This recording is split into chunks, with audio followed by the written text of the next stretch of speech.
In the quiet town of Pine Hollow, Georgia, the year was 1979, a time when life was simple and the days rolled by with the easy rhythm of a small southern community.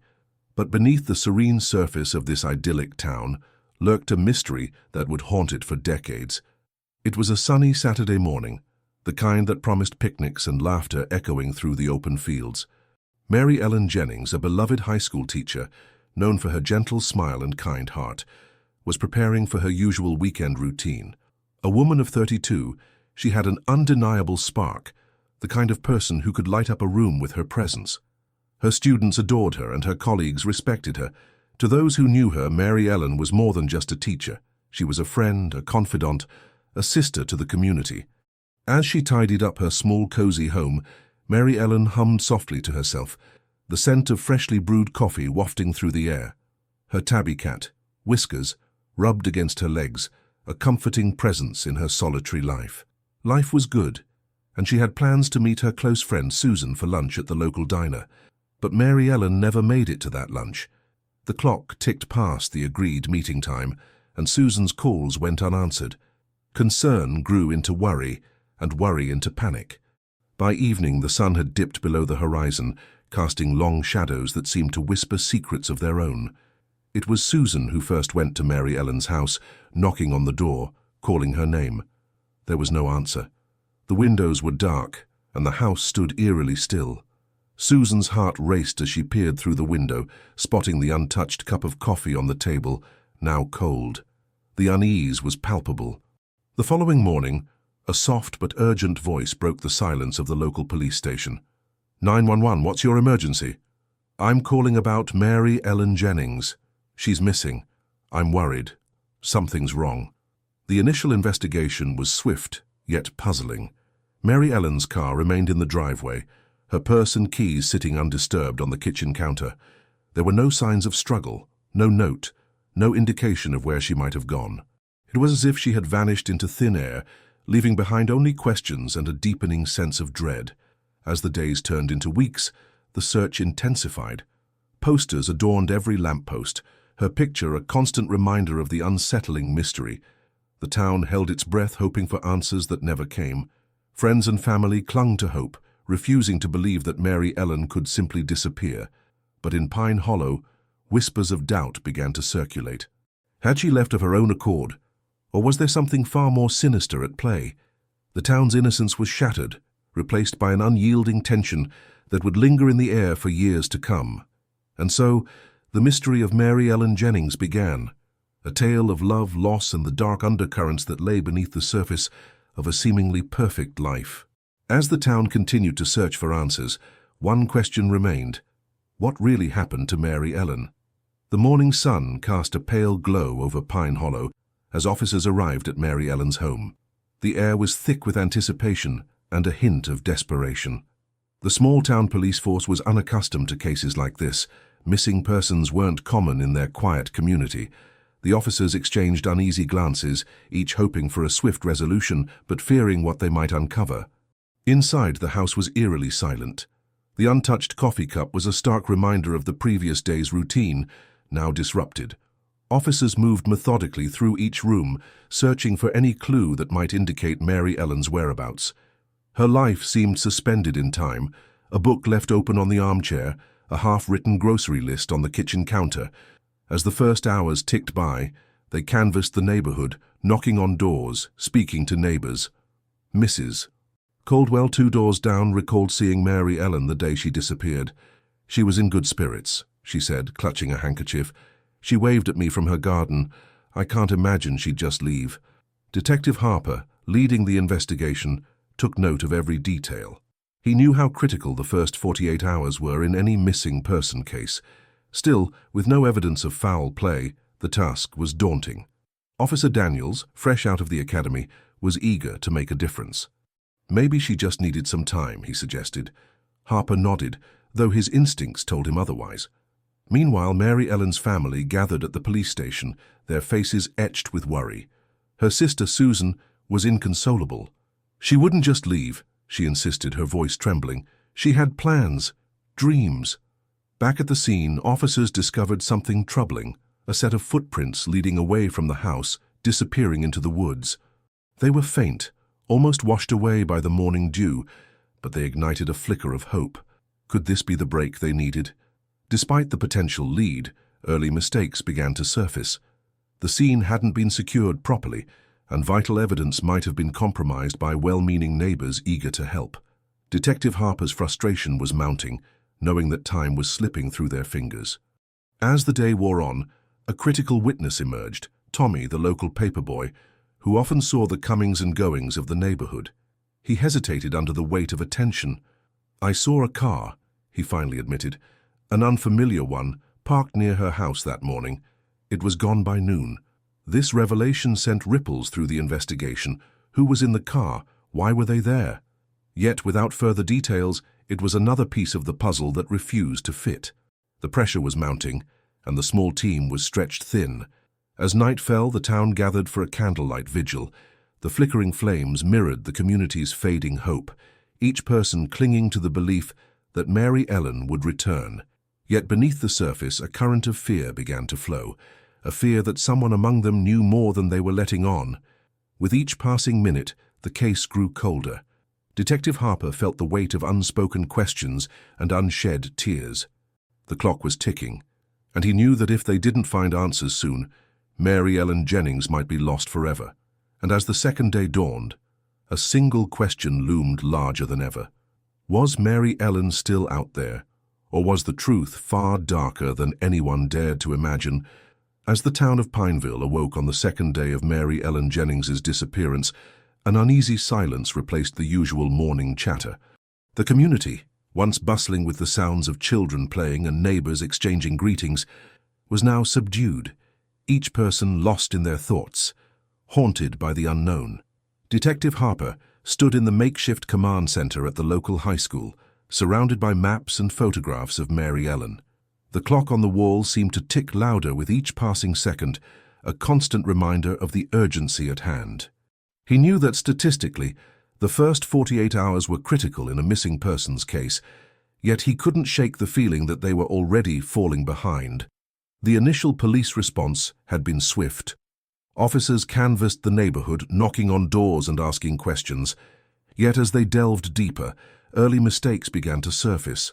The scene of Mary Ellen's home, teeming with well-meaning neighbors, had not been secured properly. Footprints trampled through potential evidence, and any hope of retrieving fingerprints from the doors or windows had been dashed. Amidst the chaos, key witnesses began to emerge. Mrs. Jenkins, the elderly woman from across the street, recalled seeing Mary Ellen the evening before she vanished. Her voice quivered as she recounted their brief conversation about the upcoming church bake sale. She seemed distracted. Mrs. Jenkins hesitated, like something was on her mind. Meanwhile, the young paperboy, Tommy, was brought back for further questioning. Under the watchful eyes of seasoned detectives, his story remained consistent. The unfamiliar car, a dark sedan, had been parked near Mary Ellen's house, its presence out of place in their tight-knit community. But details beyond that were scarce, and Tommy's youthful uncertainty added another layer of frustration. As the hours slipped away, so too did the trail of leads. The police were stretched thin, their resources limited in the small town. Detective Harper, however, was relentless. He pored over the evidence they had, trying to connect the dots. The footprints leading into the woods, the unfamiliar car, Mary Ellen's unexplained distraction. Each piece felt significant yet stubbornly refused to align. Back at the Jennings home, the atmosphere was one of desperation. Mary Ellen's parents were inconsolable, their hope clinging to the thinnest of threads. Friends and family filled the house, offering support, but in the hushed corners, fear took root. Whispers of suspicion began to circulate. Could someone they knew be involved? As the sun edged toward the horizon, casting long shadows over the town, a crucial misstep was uncovered. The initial search radius had been too narrow, focused primarily on the immediate vicinity of Mary Ellen's home. It was a simple oversight, but one that could cost them dearly. With renewed urgency, Detective Harper ordered the search to extend into the surrounding woods, hoping against hope that it wasn't too late. The air was thick with tension, each person acutely aware of the stakes. The search party, equipped with flashlights and a determination born from fear, ventured into the darkening forest. Every rustle of leaves, every snap of a branch set hearts racing. They knew the odds were against them, but they pressed on, driven by the possibility of finding Mary Ellen and bringing her home. As night descended once more, a single new piece of information surfaced. A local mechanic reported seeing a similar dark sedan at the edge of town, near an old abandoned factory. It was a long shot, but in a case where every minute counted, it was a lead they couldn't afford to ignore. The question now was clear. Would this be the breakthrough they desperately needed, or just another dead end in a case growing colder by the minute? Detective Harper felt the weight of the town's growing impatience as he sat in his cluttered office. The mechanic's tip about the dark sedan danced in his mind, teasing him with possibilities. Early the next morning, Harper and a small team set out to the abandoned factory. The building loomed like a forgotten sentinel, its windows shattered, its bricks weathered by time and neglect. Inside, the air was stale, carrying whispers of its industrial past. They navigated the maze of rusted machinery and debris, flashlights cutting through the dimness. Harper's heart skipped as they approached the far end, where dust-covered tire tracks suggested recent activity. Was this the place? Footprints led to a door, slightly ajar. Pushing it open, they found an empty room, save for a few scattered beer cans and cigarette butts. Disappointment was palpable, yet Harper refused to let despair take hold. Back at the station, he ordered the items bagged for evidence, a sliver of hope that forensics might yield something useful. Meanwhile, the town was abuzz with rumors. Fingers pointed in every direction, suspicion casting long shadows over friendships and families. At the local diner, hushed conversations questioned the mechanic's reliability. Old feuds resurfaced as people recalled grudges and petty grievances, each story adding a layer to the growing tension. Harper knew the power of rumor in a small town could derail an investigation. He needed facts, not conjecture. But as the days turned into weeks with no sign of Mary Ellen, the pressure mounted. The initial flurry of tips slowed to a trickle, and the media's attention waned. In the Jennings home, the mood shifted from hopeful to despondent. Mary Ellen's mother clutched a photograph of her daughter, her eyes searching for answers in its faded colors. Her father, once a pillar of strength, now spoke in half sentences, his thoughts turning inward, wrestling with an unbearable grief. The investigation, once vibrant with possibilities, now felt like chasing shadows. Harper spent long nights at his desk, rereading witness statements, studying maps, and piecing together timelines that refused to fit. One morning, a young officer entered with a stack of reports. "Sir, you might want to take a look at this," he said, placing them on Harper's desk. They detailed the backgrounds of several townsfolk, including a name that had not been on Harper's radar: Jacob Ellison, a quiet loner with a record of petty thefts. Rumors had painted him as odd, but not dangerous. Yet in the absence of leads, Harper couldn't afford to overlook anything. He decided to bring Jacob in for questioning, curious if there was more to the man than met the eye. As the investigation seemed to stall, the town held its breath, unaware that the real killer moved among them, cloaked in the guise of normalcy. Harper prepared to meet with Jacob, hoping to peel back the layers of the community's facade and find the truth lurking beneath. But even as he made these plans, a chilling thought lingered. Was the answer to Mary Ellen's disappearance hidden in plain sight all along? The morning air was crisp as Harper stepped into the station, his mind heavy with the task ahead. The small interrogation room felt colder than usual, stark and unforgiving under the harsh fluorescent lights. Jacob Ellison sat at the metal table, his eyes darting around the room, avoiding Harper's steady gaze. Harper began gently, hoping to ease Jacob into the conversation. "Jacob, folks around here say you keep to yourself, but we both know that's not a crime. I just need to ask you a few questions, clear up some things." Jacob shifted in his seat, his fingers nervously tapping on the table. "I haven't done anything wrong, Detective," he mumbled, his voice barely above a whisper. Harper leaned forward, his tone soothing but firm. "I'm not saying you have, but you know how small towns are. People talk. Rumors spread like wildfire." He paused, gauging Jacob's reaction. "Some folks mentioned seeing you near the park the day Mary Ellen disappeared." Jacob's eyes widened, a flash of panic crossing his face. "I was just passing through, I swear. I didn't even see her." Harper nodded, scribbling notes. "I believe you, but I need you to tell me everything you remember from that day. Every detail matters, no matter how small." As Jacob hesitantly recounted his day, Harper listened closely, searching for any inconsistencies. But Jacob's story was disappointingly mundane, a typical day for a man who seemed to live on the fringes of town life. Harper couldn't shake the feeling that Jacob was hiding something, yet nothing concrete surfaced. Meanwhile, outside the station, whispers spread through the town. The once vibrant streets felt heavy with suspicion, neighbors casting wary glances at one another. The fear of the unknown mingled with the sting of doubt, creating a breeding ground for baseless accusations. The focus shifted from Jacob to other familiar faces, each more unlikely than the last, as if the town was desperately trying to pin the blame somewhere, anywhere. The investigation, once fueled by hope and urgency, now slogged through a mire of dead ends. Leads dried up, witnesses recanted. Harper found himself staring at the same photographs, the same maps, feeling the weight of Mary Ellen's absence like an anchor tied to his chest.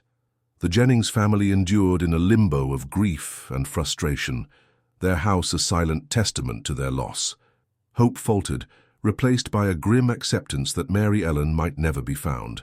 Her mother's eyes, once bright with determination, now held a distant, haunted look. In the quiet moments, Harper wondered if the case would ever see resolution. Yet he couldn't give up, haunted by the thought that somewhere in the shadows the real perpetrator watched, secure in the chaos they'd created.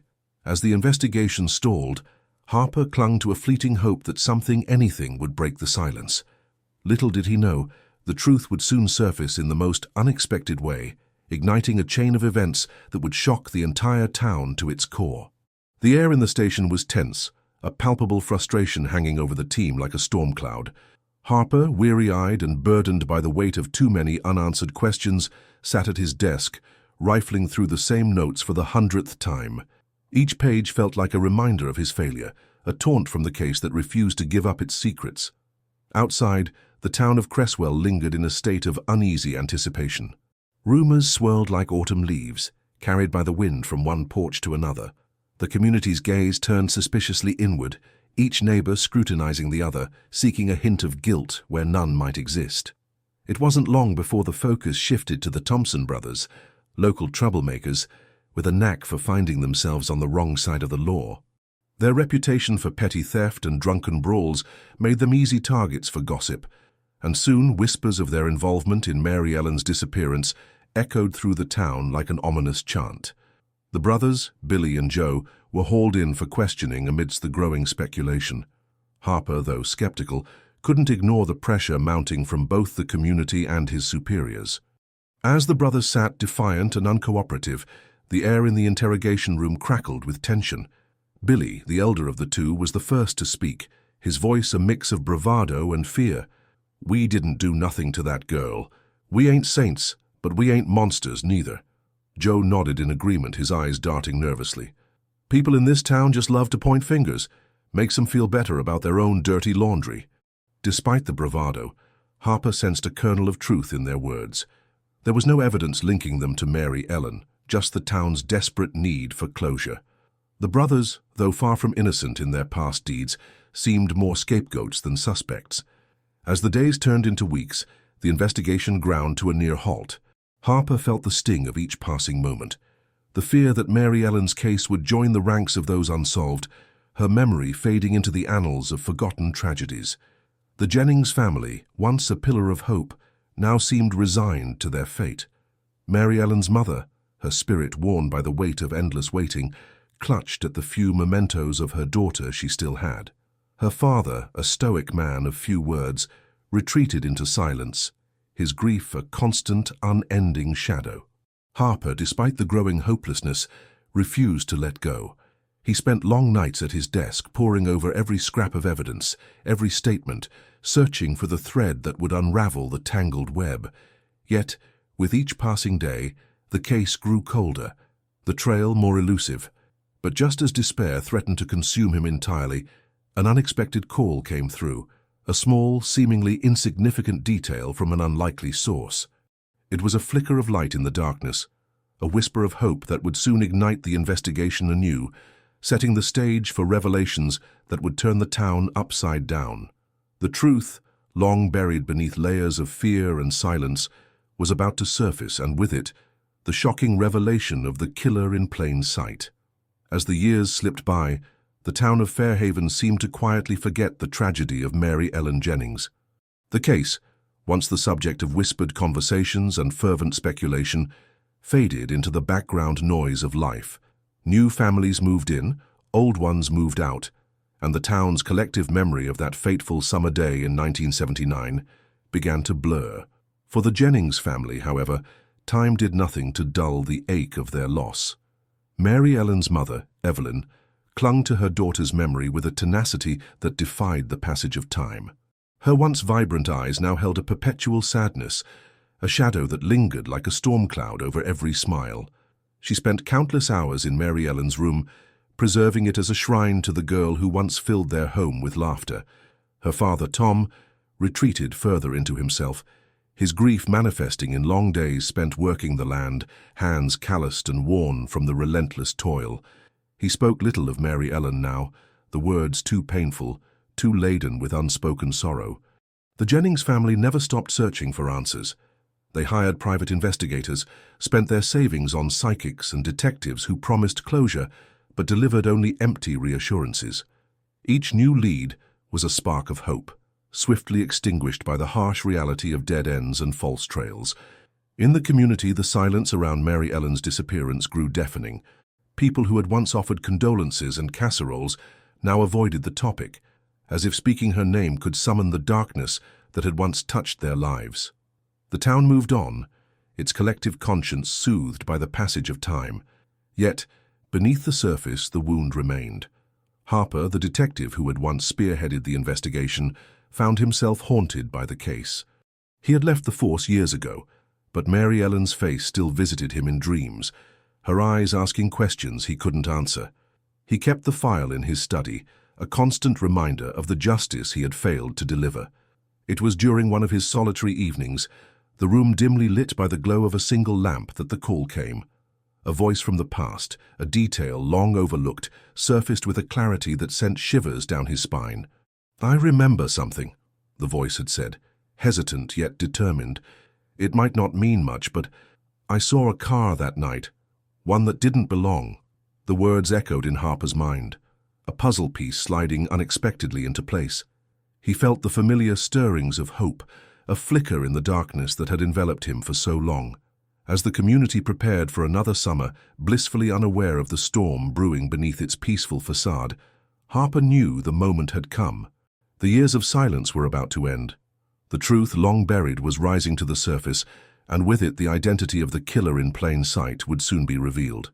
Harper sat in his study, the weight of the years pressing down like a heavy cloak. The voice on the phone had been a whisper from the past, a faint echo of memories that had grown hazy over time. Yet it was enough to reignite the spark within him.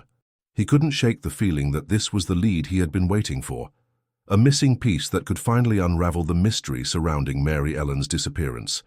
He spent the following days revisiting old notes, piecing together fragments of a puzzle that had remained unsolved for far too long. The car, a detail so seemingly insignificant, yet it had eluded everyone, including himself. Harper knew he had to act quickly. Time had already stolen so much from them. Meanwhile, the Thompson family continued to live in the shadow of their grief. Mary Ellen's parents, Edith and Joe, had aged considerably. The lines on their faces etched stories of sleepless nights and countless prayers. Edith often found solace in her garden, tending to roses that Mary Ellen had once loved. The blooms were a reminder of her daughter's vibrant spirit, a spirit that had been cruelly snatched away. Joe, on the other hand, had turned to writing, a private journal where he poured out his heart, documenting the void left by his daughter's absence. He wrote letters to Mary Ellen, telling her of the seasons she had missed, the family gatherings that felt incomplete without her laughter, and the milestones that occurred in her absence. It was his way of keeping her alive, of ensuring she was never forgotten. The community, however, had learned to move on. New families settled, schools continued to hold graduations, and the local diner still served its famous cherry pie. People spoke of Mary Ellen less and less, her name becoming a distant memory, a cautionary tale whispered among those who remembered. For them, life had resumed its steady rhythm, a rhythm that Harper and the Thompsons could not share. But the call had changed everything. Harper's renewed determination was contagious, and he soon found himself meeting with Edith and Joe, sharing what he had learned. The car, he explained, might hold the key to unlocking the truth. It was a glimmer of hope, fragile yet undeniable. The Thompsons listened, their eyes reflecting a mix of skepticism and hope. They had been down this road before, lured by promises that led nowhere. Yet something about Harper's conviction stirred a long-dormant optimism within them. They agreed to support his efforts, albeit cautiously, aware of the heartache that could follow another disappointment. As the weeks passed, Harper's investigation began to take shape. He reached out to former colleagues, sifted through old records, and knocked on doors that had remained closed for years. He discovered that the car in question had been a rare model, one that stood out in the small town's landscape. It was a lead that could not be ignored, and Harper knew he was inching closer to the truth. Meanwhile, whispers of his renewed efforts began to circulate within the community. Some were intrigued, others wary of reopening old wounds. But Harper was undeterred. He had promised himself and the Thompsons that he would see this through no matter the cost. As the sun set on another day, casting long shadows over the town, Harper found himself standing before a house he had visited many times before. It was here, he believed, that the answers lay hidden. With a deep breath, he knocked on the door, ready to confront the past and hopefully bring Mary Ellen home. The door creaked open and Harper's heart raced. This was it, the moment that could change everything. But as he stepped inside, he couldn't shake the feeling that he was being watched, that the truth was closer than ever. The silence that had held them captive for so long was about to shatter, and with it, the secrets of a killer in plain sight would finally be revealed. As Harper crossed the threshold, the air inside felt heavy with memories of unanswered questions, of a family left in anguish. The room was dimly lit, and the shadows seemed to whisper of the past. It was a place frozen in time, untouched by the years that had slipped away. Much like the unsolved mystery hanging over the town, the Thompsons had endured those years with a resilience few could fathom. For them, time had not healed wounds, but deepened them. Each anniversary of Mary Ellen's disappearance was a reminder of their loss, of birthdays celebrated without her laughter, of holidays that felt empty despite the festive decor. Harper listened intently as Mrs. Thompson recounted their attempts to find answers. They had hired private investigators, scoured reports, and even consulted with psychics in a desperate bid to uncover the truth. Yet each lead had only led to more questions, and each year brought a fresh wave of despair. Their private investigation became a ritual of sorts, a way to keep Mary Ellen's memory alive.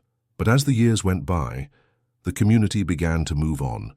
New families moved into the town, unaware of the tragedy that had once gripped it. The once bustling search efforts dwindled, and Mary Ellen's name faded from the headlines. Yet, for the Thompsons and for Harper, the silence was deafening. It was as if the town had collectively decided to bury the past, hoping that forgetting would bring peace. But the Thompsons knew there could be no peace without closure, and Harper was determined to break through the complacency that had settled over the case. As Harper continued to dig, he uncovered a pattern, a series of seemingly unrelated events that, when pieced together, painted a chilling picture. There were others, he realized, who had vanished under similarly mysterious circumstances. It was a hypothesis that sent shivers down his spine, and one that could reignite the town's fear. But pursuing this lead meant challenging the comfortable narrative the town had woven over the years. It meant confronting the possibility that someone they knew, someone they trusted, could be responsible for the darkness lurking beneath their community's surface. Harper knew he was on the cusp of something significant, a breakthrough that could unravel the years of silence. But as he prepared to delve deeper, he couldn't shake the feeling that he was being watched. Eyes from the past seemed to follow his every move, and the shadows whispered secrets he was both eager and afraid to uncover. With each step, the weight of the truth pressed heavier on his shoulders. Harper understood that the journey ahead would not only challenge his resolve, but also test the very fabric of the town's identity.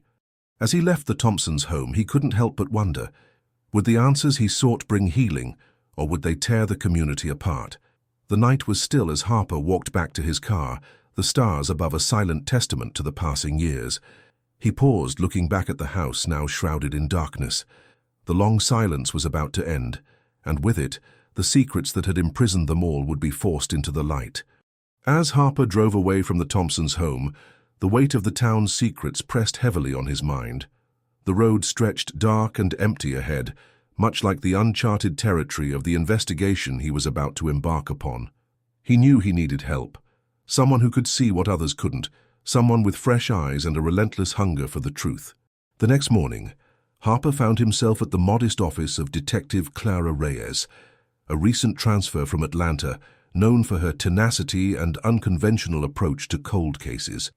Clara had made a name for herself by solving the unsolvable, and Harper hoped she would bring a new perspective to this decades-old mystery. Harper laid out the evidence, each piece a fragment of a larger puzzle that had remained unsolved for far too long. Clara listened intently, her eyes narrowing with interest as she examined the files. There was something about the patterns Harper had uncovered, the connections that now seemed to hint at a more sinister reality beneath the town's placid surface. "I've been going over these files every night," Harper said, his voice tinged with the exhaustion of years spent chasing shadows. "There's something here, Clara. I can feel it." Clara nodded, her mind already racing through possibilities. "I believe you, Harper, and I think it's time we brought in some reinforcements." Harper's heart lifted slightly. "What do you have in mind?" "In Atlanta, I worked with a team that specialized in genetic genealogy. It's a new technology, but it's cracked open cases just like this one. We could apply it to any remaining evidence, DNA samples, anything we can get our hands on." Harper felt a spark of hope ignite within him. "You think it's possible? After all this time?" "It's more than possible. It's our best shot at finding out who's behind this. But we need to act quickly before the trail goes cold again." With renewed determination, Harper and Clara set out to gather what they could from the old evidence archives. Each box of files, each piece of evidence was a silent witness to the horrors that had unfolded all those years ago. They worked tirelessly, their shared goal clear, to finally give a voice to the silenced, to uncover the truth that had eluded them for far too long. As they delved deeper, Clara discovered a forgotten piece of evidence, a blood-stained handkerchief that had been overlooked in the initial investigation. It was a small detail, but potentially monumental in the context of forensic genealogy. Excitement coursed through them as they rushed to submit it for analysis, hoping it might hold the key to unlocking the mystery that had haunted the town for decades. Days turned to weeks as they awaited the results, each moment stretching into eternity. The town continued its quiet routine, unaware of the storm brewing beneath its surface. Harper and Clara remained vigilant, knowing that any day could bring the breakthrough they so desperately needed. Then, as if summoned by their determination, the call came. The lab had found a match, a familial link that pointed to someone still living in the town, someone who had managed to evade suspicion for years. Harper's pulse quickened as he scribbled down the details, his mind racing with possibilities. Clara met his gaze, her expression a mirror of his own anticipation. "We're on the cusp of something huge," she said, her voice filled with the gravity of the moment. "But remember, this is just the beginning. We need to be prepared for what we might uncover." Harper nodded, steeling himself for what lay ahead. The truth was out there, waiting to be unearthed, and he was ready to face whatever darkness it revealed. As they prepared to confront the suspect, he couldn't help but wonder, would this discovery bring justice, or would it unleash a new wave of chaos upon the town? The answer lay just beyond their reach, tantalizingly close, yet cloaked in the shadows of the past. The air was thick with anticipation as Harper and Clara approached the modest house nestled on the outskirts of town. The sun hung low in the sky, casting an amber glow that belied the gravity of their mission. They had rehearsed this moment in their minds, yet nothing could truly prepare them for the confrontation that awaited. As they stood at the doorstep, Harper took a deep breath, his hand hovering over the doorbell. Clara gave him a reassuring nod, her eyes reflecting a shared determination. With a firm press, the chime echoed through the house, each note a step closer to the truth. The door creaked open, revealing a man in his late 50s, His face was lined with the years, but there was an unsettling familiarity about him, features that matched the description they had so meticulously pieced together. This was the man linked through blood, the man who had lived among them, unseen and unsuspected. "Good evening," Harper began, his voice steady. "We're with the county investigation team looking into the cold case from 1979. We have some questions we'd like to ask." The man's expression flickered, a shadow of something crossing his features before he composed himself. "Of course," he replied, his voice measured. "Come in." Inside, the house was unremarkable, the kind of place that blended into the background of small-town life. Yet every detail seemed significant: a photograph on the mantel, a book left open on the coffee table, all potential clues in the tapestry of this man's life. As they sat, Clara took the lead. "We've recently uncovered new forensic evidence that may provide insights into the events from 1979. It connects to your family, specifically through genetic genealogy." The man shifted, a subtle tension in his posture. "I see. And what does this have to do with me?" Harper leaned in slightly. "We believe you might have information that could help us understand what happened. We're not here to accuse, only to find the truth." A silence settled over the room, the weight of decades pressing down. The man glanced toward the window, his gaze distant. "It was a long time ago," he murmured, as if speaking to himself. "But some things, they never really leave you." Clara pressed gently. "Anything you can share could be crucial. We're not looking to cause harm, only to bring closure." He hesitated, a battle waging within. Finally he spoke, his voice a mere whisper. "There was a night I can't forget. My brother, he—" The words hung in the air, a revelation that sent a chill down Clara's spine. Harper remained poised, his mind racing. Could this be the thread they needed? Before the man could continue, a noise from the hallway interrupted. A cough, ragged and persistent. An elderly woman appeared, her eyes clouded with age but sharp with recognition. "Don't," she said, her voice stronger than her frail frame suggested. "It's time, David. Time to let the past breathe." Her presence filled the room with a new intensity, the air charged with secrets yearning to be freed. Harper and Clara exchanged a look, knowing this was the moment they had been waiting for, a chance to peel back the layers of a mystery long buried. David nodded, a resigned acceptance in his eyes. "I think it's time you know everything." As the evening shadows deepened, the walls of silence began to crumble. The truth, long elusive, was finally ready to step into the light. Would it be the key to justice, or merely the beginning of another chapter of pain? The answer loomed just ahead, promising revelations that would change everything. The room seemed to hold its breath as David began to speak, his voice growing steadier with each word, pulling the past from the shadows. "It was the summer of '79. My brother, Tommy, he was always restless, always searching for something. He'd disappear for days, sometimes weeks. We all thought he was just chasing dreams, but there was more to it." Harper leaned in, his attention unwavering. "What do you mean, more to it?" David's eyes flickered with a mixture of fear and determination. "Tommy got involved with a group, people who were into some dangerous stuff. Drugs, sure, but also they were dealing in secrets. Secrets about folks in town, things that could ruin lives." Clara's heart raced. "And you think this is connected to the disappearance?" David nodded slowly. "Tommy came back one night frantic. He said he knew something big, something that could get him killed. He was scared, really scared. He mentioned a name, Julie." Harper and Clara exchanged a glance, the pieces of the puzzle clicking into place. Julie had been a vibrant young woman, full of life, who vanished one warm July evening, leaving the town in turmoil. Her case had gone cold, buried under years of whispers and half-truths. David continued, his voice choked with emotion. "Tommy said Julie knew too much. She'd stumbled onto whatever they were hiding.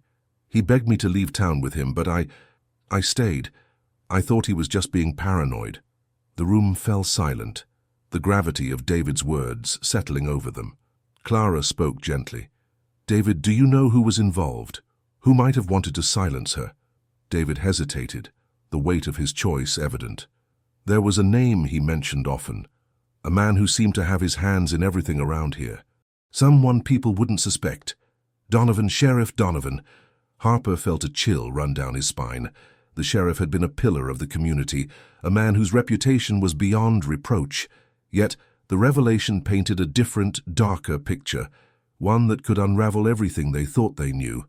"We need evidence," Clara said, her mind racing. "Something concrete to tie Donovan to this." David nodded, his resolve strengthening.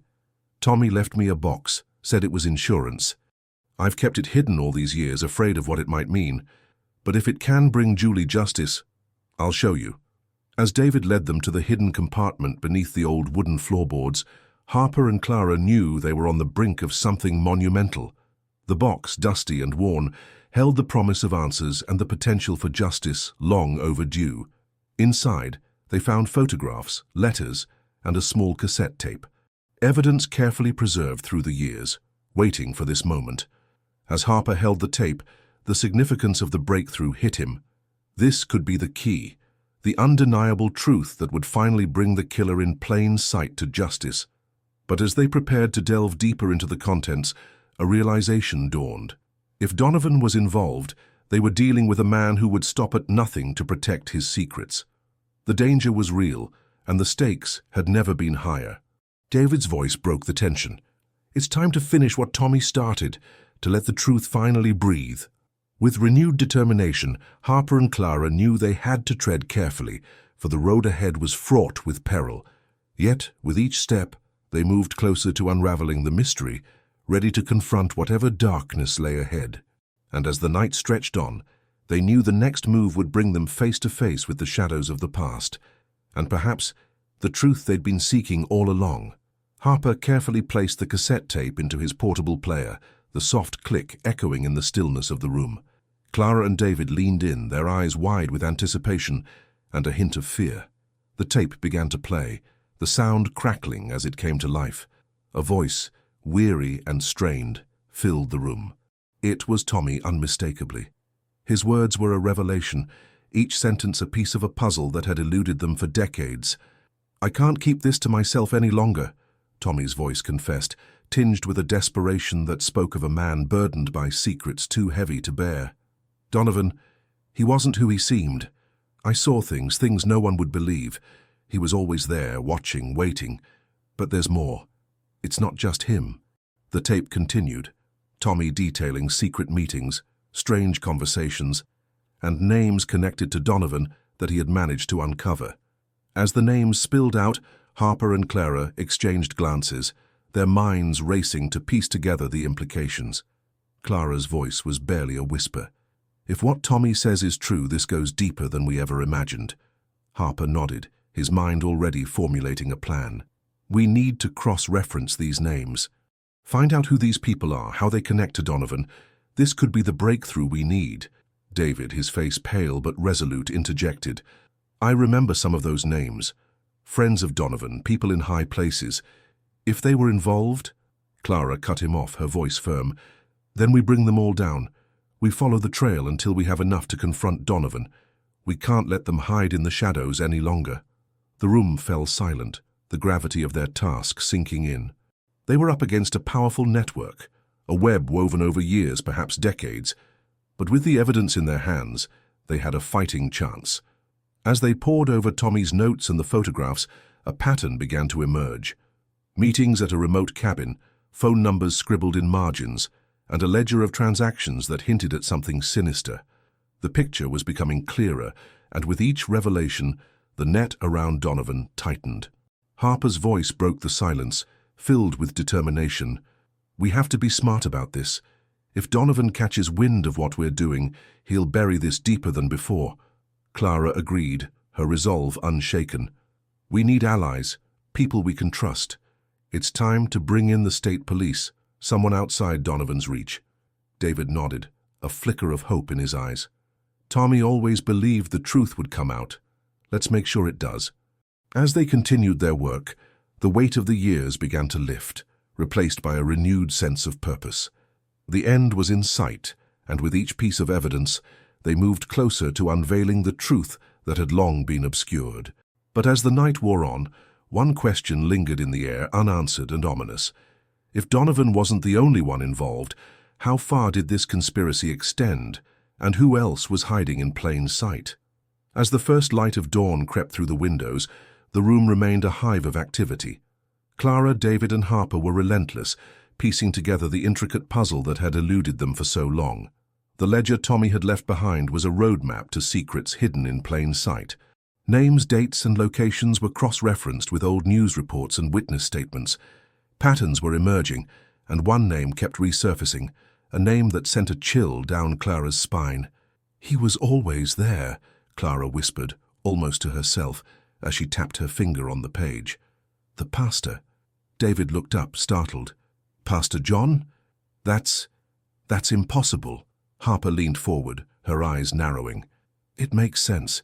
He had access to everyone, was trusted by everyone.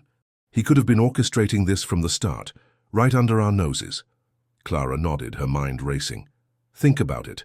He's been involved in every community initiative, always the first to volunteer, the first to console grieving families. No one would suspect him. He was the pillar of this town." David's voice trembled slightly. "But why? Why would a man of God be involved in something so heinous?" Harper's tone was grave. "Power, money, influence. Maybe he saw opportunity in Donovan's schemes. Or perhaps he was the puppet master all along, using Donovan as his front man." The weight of the revelation was almost suffocating. The evidence pointed to Pastor John not just as an accomplice, but as the orchestrator of the sinister network that had operated in the shadows for decades. His sermons of hope and redemption now felt like a cruel facade. As the trio strategized their next move, the urgency of their mission intensified. They needed to act swiftly, to catch Pastor John off guard before he could cover his tracks or alert his associates. Clara spoke with resolve, her determination unwavering. "We need to confront him, but we can't do it alone. We need the state police in on this, now more than ever." David nodded, picking up the phone. "I'll make the call. We can't risk him slipping away." Harper checked her watch, her expression tense. "If we time this right, we'll catch him during morning service prep. He won't see it coming." As the team prepared for what could be the most pivotal moment of their investigation, the gravity of their situation loomed large. They were about to accuse a beloved figure of their community, a man whose life had been built on trust and faith. The stakes had never been higher. Outside, the town of Pine Hollow was waking up, oblivious to the storm that was about to break. The truth was on the verge of being exposed, and with it, the carefully constructed lies that had shielded a killer in plain sight. With every passing moment, the tension escalated. Would Pastor John confess, or would he take his secrets to the grave? The answer awaited, just beyond the horizon. As the sun began to rise over Pine Hollow, the quiet streets slowly filled with the sounds of life stirring, a stark contrast to the chaos about to unfold within its heart. The team, now reinforced by state police, moved with purpose, their footsteps echoing with the weight of justice long delayed.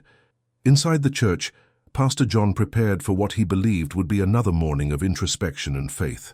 The sanctuary, a place of solace for so many, stood silent, its stained glass reflecting hues of light that danced across the pews.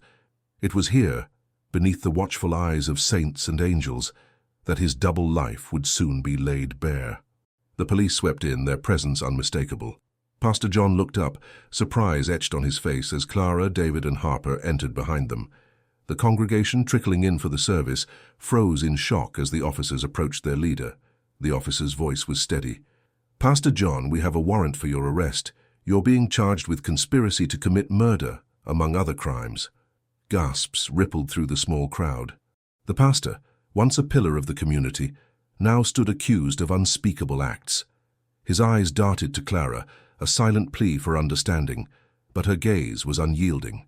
In the interrogation room, the atmosphere was stark, devoid of the warmth he once commanded. Pastor John sat across from Harper, her questions incisive, cutting through his defenses with precision. Initially, he denied everything, maintaining a veneer of innocence that began to crumble with each piece of evidence presented. Finally, in a moment of breaking, his voice trembled. "I never meant for any of this to happen. It got out of control." Harper leaned in, her tone firm but compassionate. "Then tell us everything. The families deserve to know the truth." With a deep breath, Pastor John began to unravel the web he and Donovan had spun. What started as a financial scheme had morphed into something far darker, fueled by greed and desperation. His confession was punctuated by moments of silence, where the weight of his actions seemed to press down upon him. The trial that followed gripped Pine Hollow, drawing national attention. Each detail laid bare in the courtroom painted a picture of betrayal and corruption that had festered beneath the town's idyllic surface. Pastor John's defense crumbled under the weight of his own admissions, and the jury's verdict was swift, guilty on all counts. Sentencing offered little solace to the families who had lost loved ones, but it marked a definitive end to decades of mystery and pain. As Pastor John was led away, a sense of closure settled over the community, though it would take years to heal fully. In the aftermath, Pine Hollow slowly began to rebuild, its people united by a shared determination to move forward while honoring those who had been lost. Memorials were erected, their inscriptions a reminder of the past and a pledge to never forget. For Clara, David, and Harper, the case had been more than just a professional endeavor. It had been a journey through the depths of human nature. They stood together, reflecting on the turbulent path they had navigated to uncover the truth. Justice, they realized, was not just about punishment. It was about restoring balance, giving voice to the silenced and ensuring that memory endured, so that the shadows of the past could no longer hold sway over the future.